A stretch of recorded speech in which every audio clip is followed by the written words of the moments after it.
You walk through the grocery store checkout and look down at your receipt with genuine confusion. The numbers make no sense. You bought the exact same everyday groceries as 3 years ago, but the final total is nearly 40% higher. This is not your personal failure, and it is not bad luck. It is the silent arithmetic of inflation at work. At a sustained 5% inflation rate, the purchasing power of your hard-earned cash is quietly cut in half in just 14 years. Most people think goods are becoming more valuable. In reality, the goods stayed the same. It is your dollar that is shrinking. Your paycheck shows the exact same $3,000 balance, but when you pay rent and buy food, that number vanishes twice as fast. To understand why this happens to your wallet, you have to look at how the Bureau of Labor Statistics measures inflation. They track an imaginary basket of goods where housing takes 35%, transportation takes 16%, and food takes roughly 13%. If the official index says 3%, but your rent and groceries jump 15%, your personal inflation rate is vastly higher. You cannot skip groceries, electricity, or rent. When non-negotiable essentials spike, your discretionary budget for saving is immediately wiped out. Every single day your savings sit in a standard bank account, an invisible leak is quietly draining their future purchasing power. Economists Sendhil Mullainathan and Eldar Shafir showed that this constant price pressure consumes your mental bandwidth, creating real financial fatigue.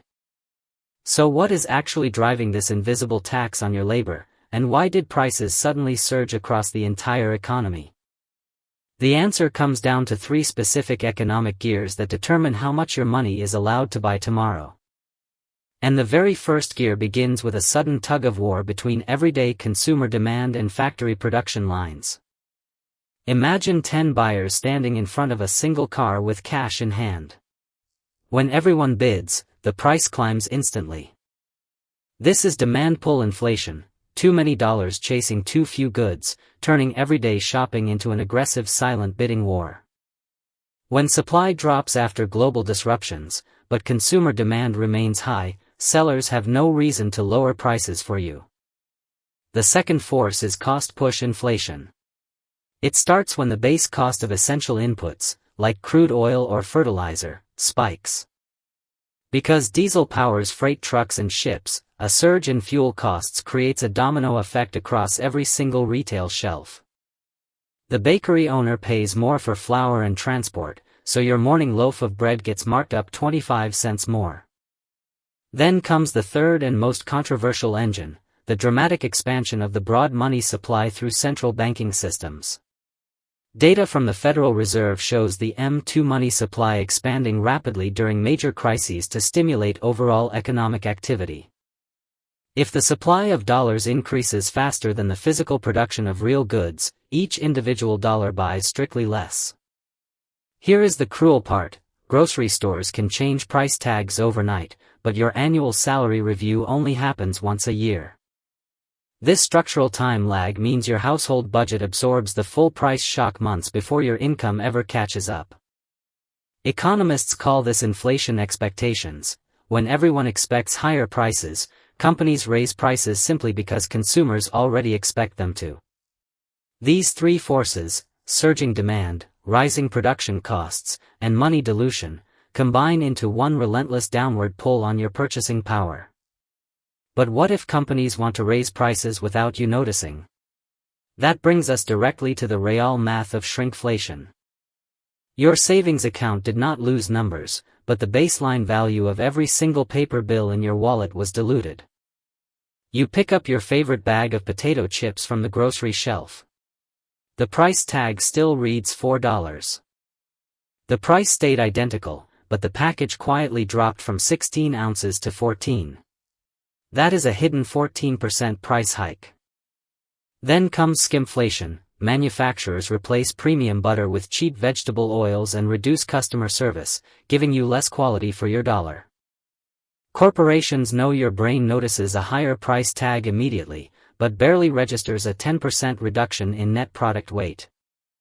Now let us look at the real math behind your paycheck using the classic formula: nominal wage minus inflation equals real wage.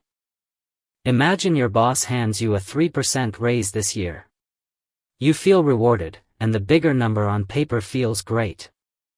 If broad consumer prices jumped 6% over that same year, the real math means you actually received a 3% pay cut. Over 5 consecutive years of this mismatch, your household purchasing power quietly decays, forcing you to work longer for the same lifestyle. You wonder why you feel financially pinched despite earning more than ever. Your expenses expanded faster than your real hourly labor value. This compounding drag becomes catastrophic when you leave large cash reserves sitting in a traditional zero-yield checking or savings account.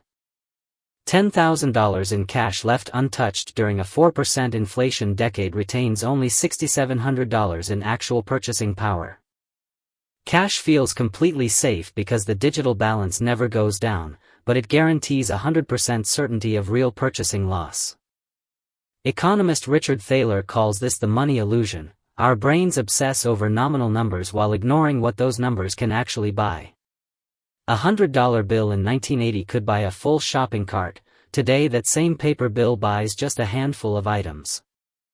So if savers and wage earners take the hardest hit, who is actually profiting on the other side of the equation? Inflation is not a natural disaster that destroys wealth equally. It is a silent mechanism that transfers wealth between two distinct groups. If you borrow $300,000 on a fixed 30-year mortgage, your monthly payment never increases for 3 entire decades. As prices and wages rise over time, you pay back that exact same fixed loan with dollars that are worth significantly less. The single largest debtor in the world is the federal government, holding tens of trillions of dollars in accumulated national debt. Inflation allows governments to quietly shrink the real burden of their past borrowing without ever voting to explicitly raise income taxes. Meanwhile, wealthy asset owners who hold real estate, farmland, and productive corporate shares see their nominal asset valuations climb alongside inflation. When grocery prices spike, corporate revenues climb instantly, protecting profit margins while your everyday household budget absorbs the entire price increase. On the losing side stands the disciplined cash saver, who followed conventional advice and parked their emergency fund in a basic account. When the bank pays you 0.01% interest while inflation runs at 5%, you lose 5% every year. Milton Friedman famously noted that inflation is taxation without legislation, an invisible levy applied directly to the hours you spent working. Those closest to newly created money, major banks and large corporations, spend it before prices rise, while you receive it last. This mechanism makes entry-level homeownership harder for your generation, as asset prices pull further away from starting salaries. To fight this fire, the Federal Reserve hikes interest rates, deliberately making your credit card debt, auto loans, and mortgages more expensive. You end up squeezed twice, paying higher prices at the register, and higher borrowing rates whenever you need a loan. So how do you stop your money from silently bleeding out, and how do you protect your purchasing power over decades? To protect your wallet, you do not need complex trading algorithms, you need 2 simple structural layers of financial defense. First, move your short-term emergency fund from zero-yield checking into a high-yield account earning 4 to 5%. A high-yield account stops the bleeding and keeps cash safe, but after taxes and inflation, it only breaks even. That is why the second layer is crucial. You must own productive assets that have the structural power to raise prices. When you invest in a low-cost, broad market index fund, you own a fractional slice of hundreds of profitable American corporations. If companies raise prices to cover inflation, their earnings grow, allowing broad market equities to historically outpace inflation over long horizons. Through dollar-cost averaging, you automatically convert a fixed portion of every single paycheck into real assets, regardless of daily news.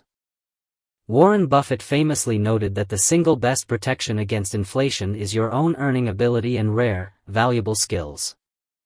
If you become exceptional at what you do, you retain pricing power over your labor, demanding higher compensation as living costs rise. Understanding these mechanics frees you from emotional panic. You no longer blame yourself for systemic forces beyond your direct control. You cannot change central bank policies or global shipping rates, but you can position your personal balance sheet to survive them. Over 10, 20, and 30 years, owning real productive value turns inflation from a terrifying headwind into a manageable background reality.